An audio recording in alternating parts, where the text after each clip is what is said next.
Hey guys, so I'm really excited about our next guest. We have Andre Fluellen with us, who's an incredible speaker, spent, I think, 9 years in the NFL, if I'm not mistaken, after getting rejected at some point. No? A few times, to say the least. I know, but it's like your face. I was like, wait, because I did read that. So bounced back after rejection, had an incredible career in the NFL, and has now built a business, a speakers bureau and his own speaking business, and helping other athletes to get paid and to grow their businesses after fame and success and professional athleticism, which is incredible, by the way. I think that's an amazing, amazing niche that you have. So let's start off. Tell us your story, because I've read things, but I'm going to let you tell us your story. And the theme this year is the Expert Olympics. So that's why we wanted you to come in, because you're a speaker, but also you have the NFL background. You know how it is to play at the top of your game. And so let us know, what is your story? Tell us your story. Yeah. So first of all, thank you so much for having me on. I'm always excited to be able to share my story, because a lot of times our stories can help other people. So, a little bit about me, from a little town called Cartersville, Georgia, right up north, 75. And had a really good childhood. Mom was a doctor, dad was a businessman and a pastor, all the above. So I was a preacher. Wow. Yeah, so I had a really good, stable childhood. But I did grow up with one issue that I will say, my biggest issue that I grew up with. Like, I grew up the fat kid growing up. All right, like in fact, yeah, like biggest kid in the school, big fat kid. Like, okay, let me put it in perspective. Third grade, I was 180 pounds. What? Yeah, big back. Okay, so I'm just saying. So growing up with that, it kind of causes you to think less of yourself. So that's one of the issues that I always had, was I had self-esteem issues bad, just because I wanted to fit in, not fit out. You know what I'm saying? So, right. But ended up doing well in high school. Didn't play football growing up at all. Only started playing in high school. Only reason I started playing in high school is my older brother made me play. He was a senior, I was a freshman. And he said that, hey, you're fat, but you're really fast. I've seen you run. He said, you're the fastest fat person I have ever seen in my life. He said, therefore, fast fat people make good football players, so you got to play. And that was his exact words.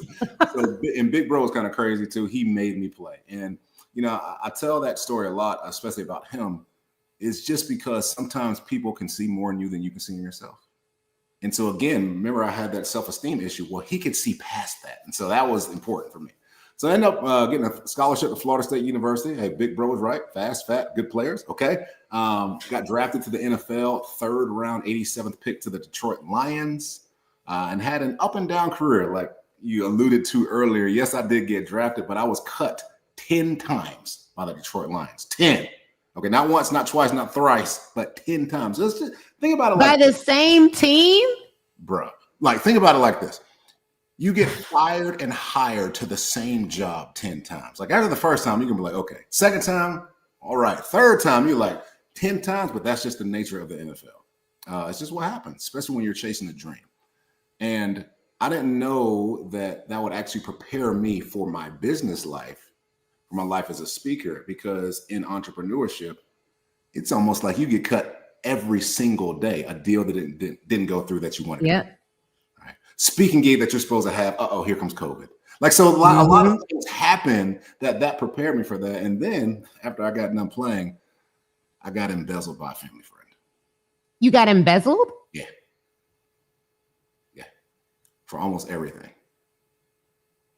And sometimes in life, you feel like you're doing the right thing, but the wrong thing happens. That's exactly what happened. Thought he was on my team. And it's a business partner. This was a family friend. Somebody who kind of helped raise me, all the above. And so when I go back in time and I look back at that, best thing that could have ever happened to me.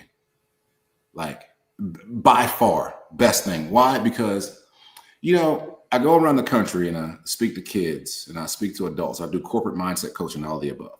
And if I was successful just because I played football, then people who didn't play football would be like, bro, you just, you were a millionaire already. Yeah. Because you played football. I'm not, they'll look at themselves, but like, hey, I'm not 6'2" or 3. I'm not 300 pounds. So therefore, like, you're not relatable. But now when I say, nah, I'm only successful because I'm me. Oh, it's totally different now. And so from that, and I used all that pain to start getting into keynote speaking, started speaking to schools at first. And then I started doing mental health assemblies inside of schools.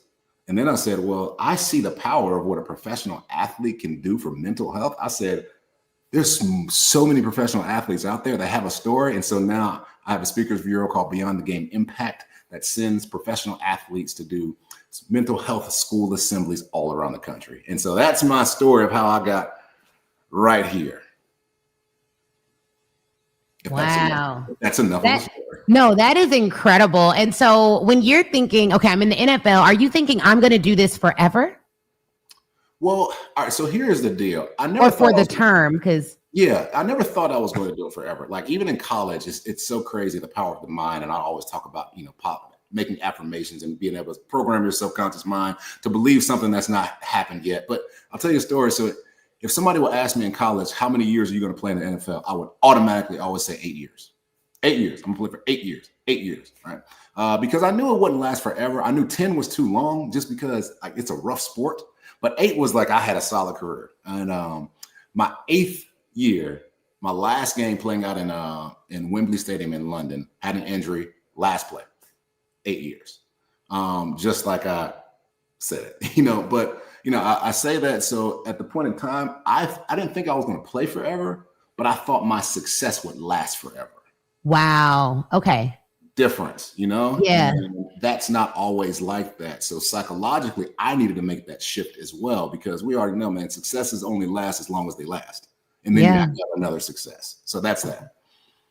That is amazing. So when you said that you help people to reprogram their subconscious minds, how do you do that? Because in entrepreneurship, I meet people and when things are up, they're up. And when things are down, I could tell because it's like they don't post no more. They don't talk no more. They're not smiling no more. How do you keep that going? And how can someone who isn't naturally like that reprogram their minds towards success? Well, great question. I don't think anybody or not many people are naturally like that. I know I'm definitely not. Again, I grew up being somebody who had self-esteem issues and still lingers till this day. But, when I had everything stolen from me and I was absolutely broke and trying to figure things out, I knew there was one thing that I could do, though, because I knew that there have been people that have gone from rags to riches. I knew there were plenty of stories of those. So I figured if they could do it, then I could do it, right? And so what I did was I just started studying those people. And then I started studying successful people in the past. So then I started studying, philosophers, Socrates. I started studying, businessmen in the past, Henry Ford, George Washington Carver. Started studying scientists, Nikola Tesla. I started studying Einstein. I just started studying everybody that has had a level of success in their respective field. Okay, so not just business success, not just speaking success, but I wanted to see if there was a cue that could be translated throughout all these successes, and I found it.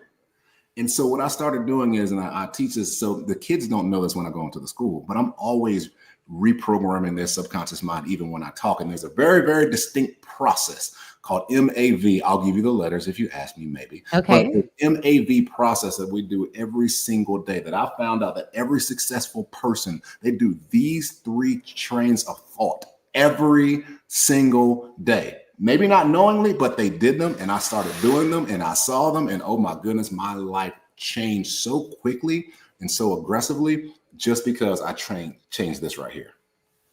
Okay, now we need them. We got it. You can't. That's like the hook of all hooks.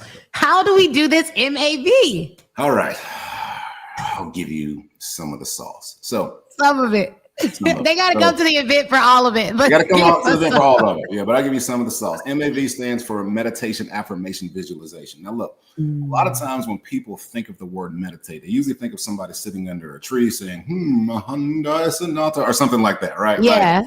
That's the typical thought process of meditation. Meditation comes from a Greek word, meditare, which actually means to focus one's thoughts. That's all meditation means.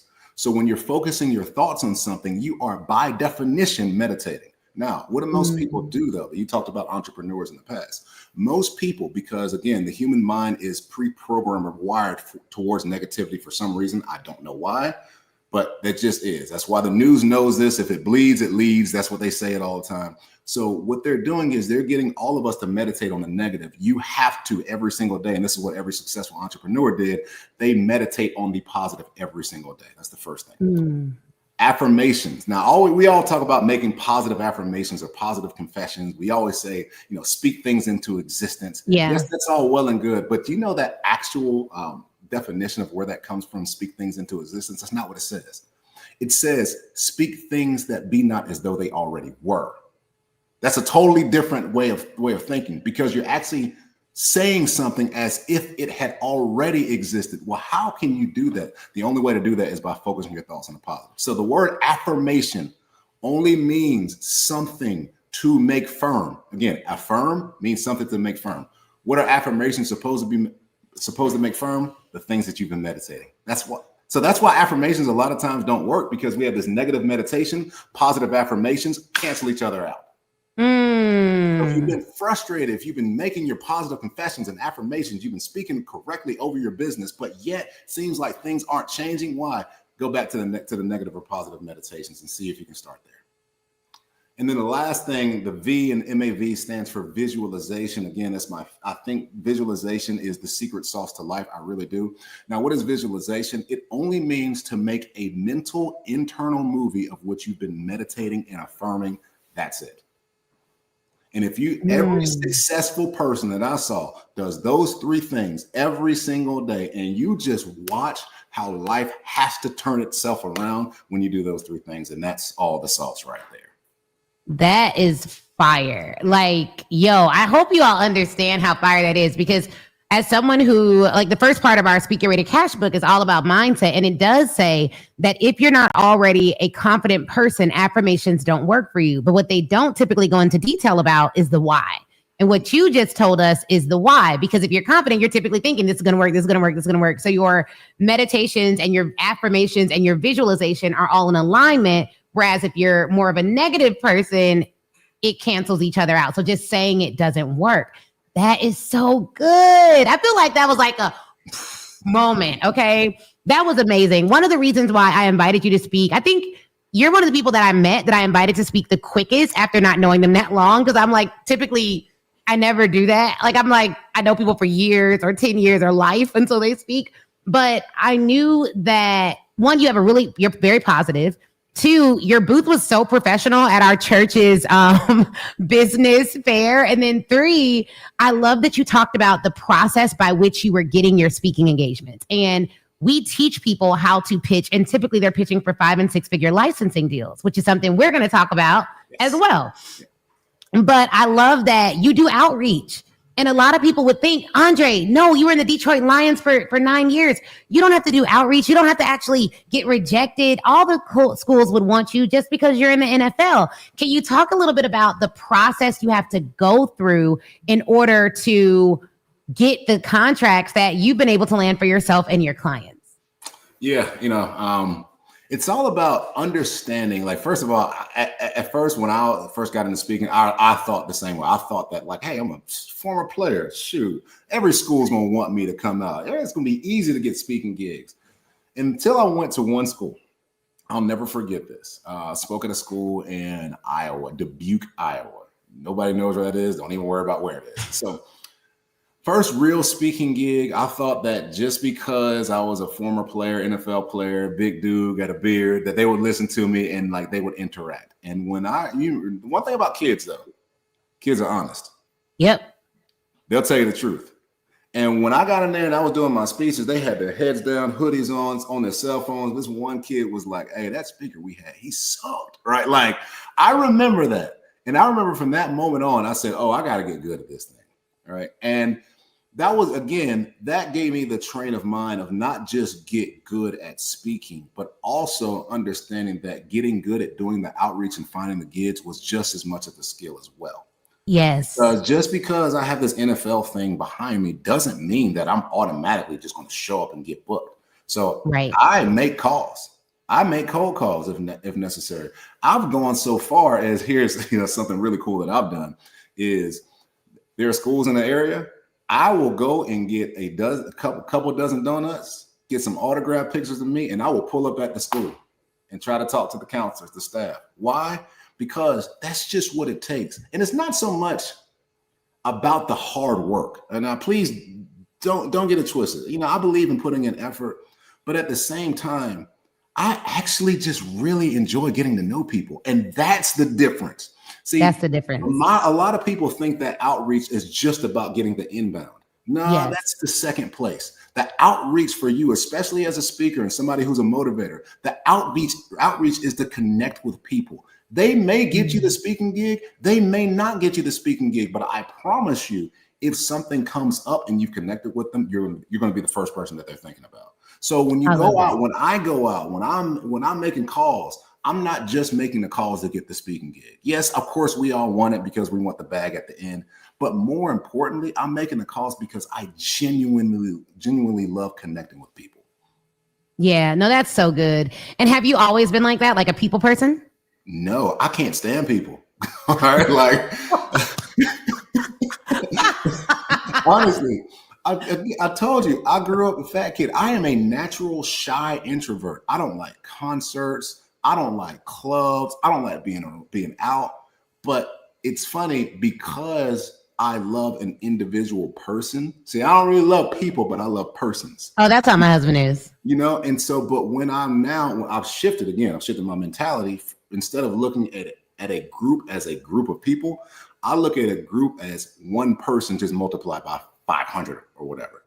So it's only one person. It's just 500 one persons, if that makes sense. Instead of me looking at 500 people, then that's too much for me. I mean, honestly, the introvert in me won't do it. But if I can look at an individual, say, okay, this is an individual. Okay, Ashley's an individual. Michael's an individual. Lee is an individual. Then I can contemplate it because I want to get to know the individuals in the room, not the group in the room. That makes sense. That makes perfect sense. Okay, this is great. Like I really love that. And then we're gonna go deep into this because we actually have our own session, and I believe it's on day 2 of the event, if I'm not mistaken. But it's going to be really good. I'm going to give you guys the name of our session because there's like 20 different speaking sessions, and I'm pretty sure we're on day 2, if I'm not misreading that. But I think so. Maybe we are day 2. I think so. So one of the things that we're going to be talking about is like how you were able to perform at such a high level in the NFL, and what was that like when you went from college to NFL playing? Did you have to step your game up? Were you already like working out crazy? Had you already gotten your discipline together, or was it a whole nother level? And how did you adjust to playing at the highest level? All right. So I'll give you another one of my little secret sauces. So okay, I'll say this. The jump between high school and college was actually way bigger than the jump between college and the NFL. Believe it or not. You got to think, even though I went to a quote unquote big time high school football in Cartersville, which we won multiple state championships and stuff like that. There's only maybe 3 or 4 Division I caliber players on each team, like maybe, and that's on a great team. Maybe have 3 or 4, but for the most part, there are none. Right. So yeah, I think I'm playing against people that I'm just naturally bigger, stronger, and faster than. Well, when you go to college, especially at a school like Florida State or Georgia or something like that, everybody is that guy. So then it's not so much that you change, but you just start the level of talent that you're playing against. It just raises so much. Now, these are the same people that play in the NFL. And so somebody would say, well, what's the difference between college and the NFL? And I'll tell you, the main difference, it isn't speed, it isn't strength, it isn't size, it is technique. That's the biggest difference.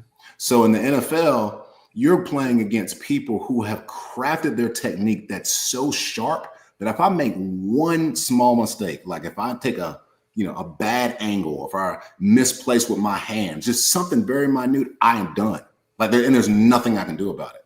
And so that's the thing, even as a speaker now, that I'll use that to my advantage, because now I look at that and I realize and I remember, like, yeah, there's one thing about being a good, passionate speaker and all that. But there's another thing about honing your speaking technique so sharp that when you get into a room, everybody's like, oh, this dude is different. And that's exactly what happened. That's how I use my NFL and college career in my speaking career. And then another thing I did was, look, even though believe it or not, I didn't love playing football. Actually, I hated playing football. I know, crazy. Only reason I played, my brother made me play. Yeah, I just didn't like it. I only started liking my playing in the NFL, playing football, to my 4th year in the NFL. That's when I started liking it. But there's one thing that I hated more than football. I hate being embarrassed. Yes. Oh my God, I'm the same way. Okay, so now look, I'll tell you, there is some insane fuel in embarrassment. I call that. So I have what I call the 7 laws of success. One of them is the fuel of embarrassment. That's one aspect of it.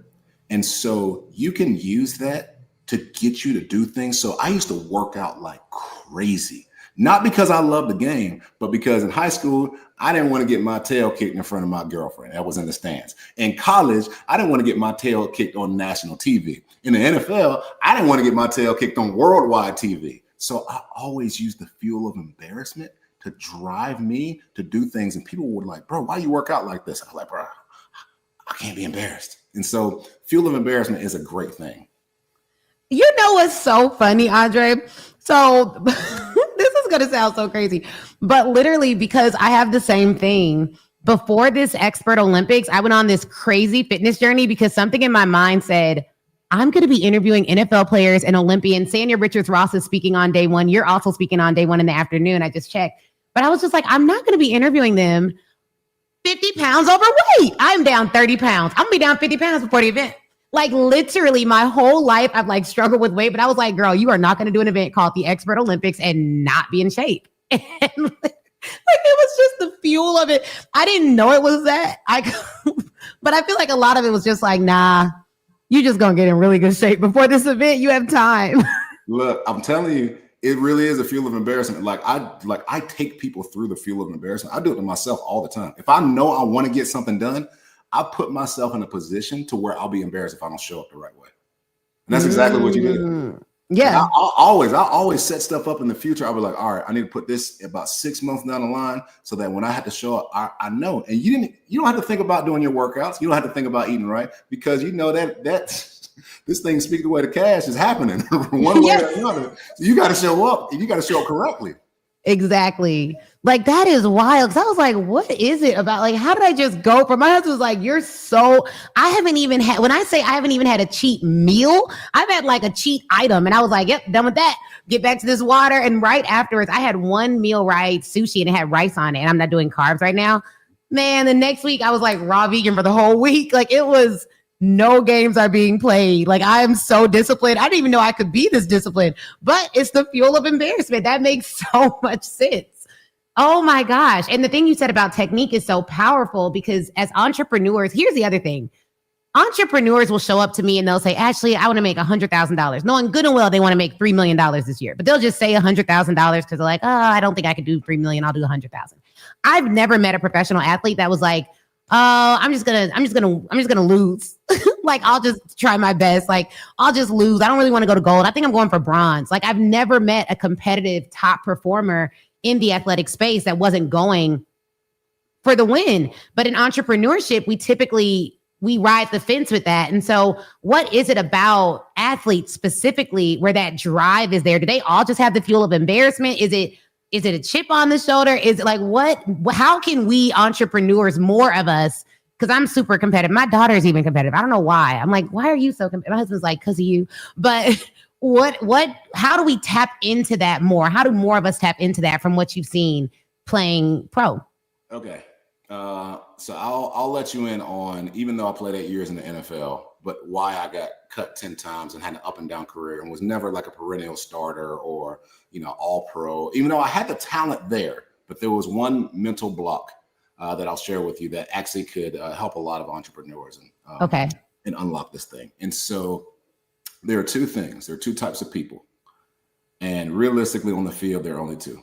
There are people, there are people that run to the spotlight.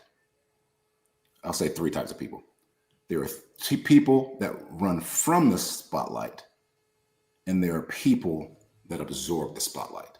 So you either run to it, you run from it, or you absorb it. Now, running to it is just as bad as running from it, because when you run to the spotlight, it's not so much that you want to be great. It's just you want to be seen as being great. That's so good. Oh, that's such a good distinction. Running from the spotlight means you think you actually want to be great, but you don't want to put yourself out there because that embarrassment might be too big for you to handle. So you run from the spotlight and you say, you know what? If I don't get in the spotlight, then even if I mess up, I'm not seen. Yes. And then the third type stands right in the spotlight, doesn't run to it, doesn't run away from it. But when it falls on them, they say, regardless of what happens, I'm here, and they own the spotlight. Now, how does that translate to sports and the business? As an athlete, I would say I was of the run from the spotlight. I honestly was. There were times when I used to get so nervous if I had, like, in football, we used to have a one-on-one time where basically I have to beat this opponent. If I don't beat this opponent, then something bad can happen to us. Okay. I hated being on that one-on-one. I hated it. I couldn't take it because the pressure was so high. I'd rather give that opportunity away for greatness to somebody else, because that meant if I won, yes, but if I lost, I couldn't take losing. Just couldn't take it. So entrepreneurs a lot of times are the same way. They'll say, oh, I want to make $100,000 this year. You know what that really is saying? I don't want the spotlight. Yes. I really want 3 million. That's what they really want. Yes. But I'll say I want 100,000 just because I know if I say I want 3 million, I have to stand in that spotlight of 3 million. And it's so funny. It's so funny. The greatest players that I've ever played with, guess how many times they won in the spotlight or lost in the spotlight? It's probably 30% wins, 70% losses. But which ones are the people remember the 30% wins? And they understood that. See, they understood, and this is what I need you guys to understand, that life, business, sports, it's not about wins and losses. It's about wins and lessons. Yes. So every time, it doesn't matter if they lost in that spotlight. It didn't matter. All they did was learn from it. And the next time, they had a better chance of winning in the spotlight, but they never ran from the spotlight, regardless if they won or lost. Same thing for entrepreneurs. You got to stand in that spotlight. Baby, if you want 3 million, you better stand in that $3 million spotlight. Don't be sit here saying that you only want $100,000 when you know the $100,000 ain't going to take care of nothing for you right now. Not in 2025. It's not. I literally was telling someone, I was like, hey, you do know if your business makes 100,000, you don't make 100,000 that year at all. I'm like, you all need to make astronomically more than you think to live the way you think you're going to be living. Like, you have expenses. And to your point, what I've experienced is the pressure doesn't really get lower. You just learn how to manage it better. Like, you have to, one of the things Pastor Lee said is, like, you have to understand you're a steward, not an owner.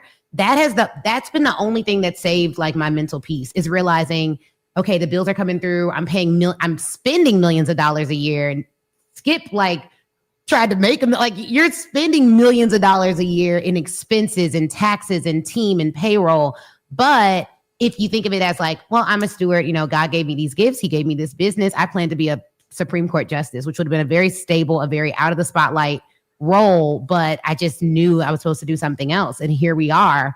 But yeah, that spotlight. Ooh, that was so good. Run from, absorb. So we need to dominate in our fields and absorb the spotlight. Oh my goodness. Okay, well, we could talk all day. This has been so fascinating. We didn't even get into the nitty-gritty of you building your business and then starting an agency, but I do want to do that. So we will do that at Speak Your Way to Cash Live. We're going to talk more about that. It's going to be so incredibly good. And your session's title is From Game Day to Global Impact: How Andre Llewellyn Turned NFL Discipline into a Business That's Delivered Thousands of Keynotes Nationwide, between you and your clients. So it's going to be good. I'm really excited about it. This is incredible. What would you say to someone who's on the fence about coming to this incredible 3-day experience for experts?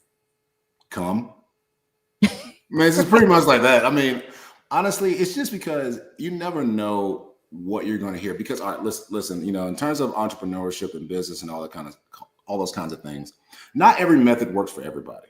Yes. You know, it just doesn't. But there may be something that I say that might resonate with you, and it might work. It might be something that Ashley says, or Pastor Lee says, or Sonia Richard Ross says. Like, so don't sit there and just think like, okay, I'm gonna try this person's stuff. Oh man, that didn't work. I'm gonna try this person. Like, just find the thing that resonates with you. This is why I love, like, you know, physics and all that. I love tuning forks. It's my favorite thing, because if you have two tuning forks that are of the same frequency, if you strike one, the other one will automatically start to vibrate and start to make music. Okay. So you might be on a different tuning fork. So if something didn't work in the past, you tried somebody's course in the past and it didn't work. It just wasn't on your tune or on your station. But something that might be said at Speak Your Way to Cash might be on your station. So you're giving yourself opportunities to be on the same frequency as somebody else. So that's why you need to come. You need to be there, you guys. It's going to be such an incredible event. If you don't know what Speak Your Way to Cash Live is, this year's theme is the Expert Olympics, and it won't be our last event, but I do think it'll be our last Speak Your Way to Cash Live event. We've done this event since 2019. It was the event that founded our company, and it's grown from 10 people in a conference room to hundreds of people from around the world that are coming. And I do mean world. I got hit up by people from the UK, Paris, Jamaica, the Caribbean, where else? I think Nigeria will be there. It's going to be incredible. Like, these are global experts that are coming to learn how to scale their business with marketing, sales, and operations. And for the first time, I'm doing a session on licensing called License Like a Legend, how to sell high value licensing deals without a huge audience. And we're giving you all licensing templates. Like, it's so good. The information, the people, and the networking is like stellar. I've seen the guest list, y'all. The guest list is stacked. Okay. Like, this is not... We attract some of the best experts in the world, and I can't wait. So, Andre, we're so excited to have you there. You guys, we're going to play this short clip of Speak Your Way to Cash Live so you can see the experience, and then we're going to wrap. But get your ticket at speakyourwaytocashlive.com, and you'll get 20% off with code Olympics until Friday. And we want to see you all in the building. A lot of people that talk about mindset, and they talk about it from the perspective of like, hey, think happy thoughts. No. I'm not saying think happy thoughts. I'm saying believe the right stuff. It's very different. A happy thought is I'm happy today. It's going to work out. It's going to work out. A belief is I always win. It's a statement. So I'm not telling you to think happy thoughts and like wish yourself into anything. I am saying make sure you don't forget who you really are. Don't forget who you really are. If y'all got it, say all right. My name is Jamila Bashir, and I am a Speak Your Way to Cash lead. You do not go as far as your dream, you go as far as your team. So a dream that is bigger than you is going to require more than you to carry it out. There was just so much value that I gained literally from day one. I traveled from Paris to actually get here. It has been the most impactful event I've ever attended. I would say thank you. From the bottom of my heart, thank you. My first 5-figure corporate contract, and I actually landed it within 30 days of joining the mastermind. I landed a $200,000 corporate consulting contract. I have also landed multiple 5-figure corporate retainer clients as a chief diversity officer and senior leader.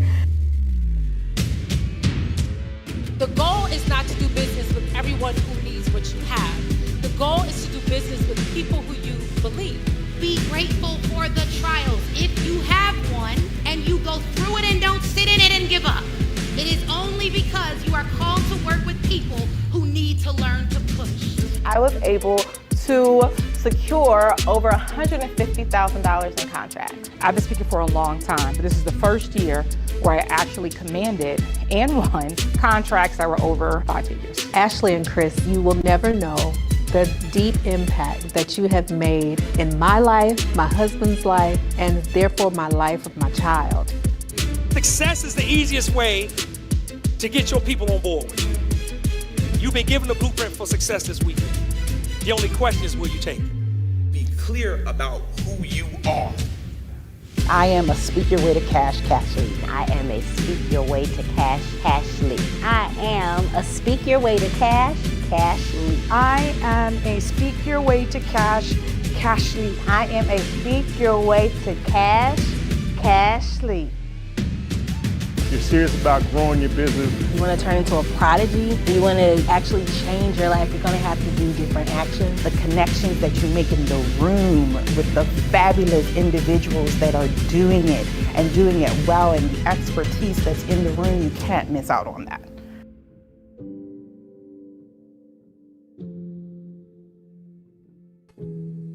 All right, guys, we want to see you in the room at Speak Your Way to Cash Live. This year's theme is the Expert Olympics. And of course, we have an actual Olympian opening it up on day one. I'm going to be interviewing Sanya Richards-Ross. It's going to be so good, y'all. Like, I don't think I can put into words how incredible this year's event is going to be. We have over 20 world-class experts coming to speak to you to make sure you reach your goals. And our community is unmatched. So you're not going to, if you come by yourself, you're not alone. Hundreds of experts, or cashleets, as we call them, come by themselves, but you never, never, never leave without a friend. So lean in. We're going to have a great time, and I'll see y'all